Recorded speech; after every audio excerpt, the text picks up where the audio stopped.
Okay. Yeah, hi. I'm working on a 1970 Cuda here, and nobody online on YouTube will show you how to put in a fuel sending unit for the gas tank.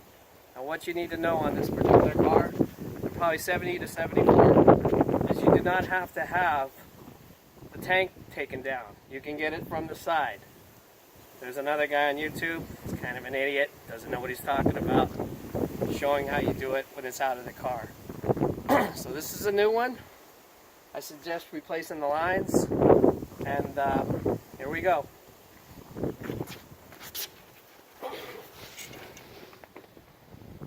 Now you have to sort of twist it here to get it in, so it's kind of a snaky, twisty. As you can see, there is room. Put it in this direction, and then once you get it in there, turn it again, and it'll come all the way to the point. There's a gasket there, where it'll just sit there. Then you just put on your trim ring, and you're done. Connect your line, and you're done.